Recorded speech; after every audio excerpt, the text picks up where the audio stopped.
കശ്മീരിലെ ആലൂസ എന്ന് പറയുന്ന ഒരു വില്ലേജിൽ എൻ്റെ സുഹൃത്തായിട്ടുള്ള ഖാദർ ബാബൻ്റെ വീട്ടിലുള്ളത്.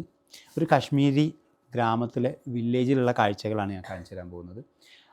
ഈ കാണുന്നത് കണ്ടോ നിങ്ങൾ? ഇതാണ് ഇവരുടെ അടുപ്പ്. ഇത് 2-in-1 അടുപ്പാണ്. മീൻസ് ഒരേ സമയത്ത് ഇതിൽ സാധനങ്ങൾ കുക്ക് ചെയ്യുകയും ഇതിൻ്റെ വെൻറ്റിലേഷൻ, അതായത് ചൂട് റൂമിലേക്ക് വരുന്നതുകൊണ്ട് ഈ റൂം എപ്പോഴും ചൂടായിട്ട് നിലനിൽക്കുകയും ചെയ്യും. കശ്മീരിൽ വിൻ്ററാണ് വരാൻ പോകുന്നത്. വിൻ്റർ വരുന്ന സമയത്താണ് ഇത്തരത്തിലുള്ള അടുപ്പുകൾ ഉപയോഗിക്കുക.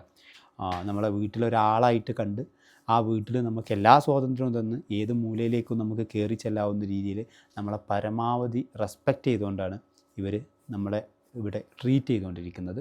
അടുത്തറിയുന്ന ആളുകൾക്കറിയാം കശ്മീരികൾ എന്താണെന്നുള്ള കാര്യം. വീട്ടിലൊരാളായിട്ട് പരിഗണിച്ച് എന്നെ ഖാദർ ബാബ ഞാൻ പരിചയപ്പെട്ട അന്ന് മുതൽ എന്നെ മകനെ എന്നാണ് വിളിക്കുക, ബേട്ട എന്നാണ് വിളിക്കുക. അപ്പോൾ അത്തരത്തിലുള്ള മനുഷ്യന്മാരാണ്. തെറ്റിദ്ധാരണകൾ കൂടി മാറിപ്പോകുന്ന രീതിയിൽ ഈ വീഡിയോ നിങ്ങളിൽ എഫക്റ്റ് ചെയ്യട്ടെ എന്ന് ഞാൻ വിചാരിക്കുന്നു. സോ പിന്നെ കാണാം.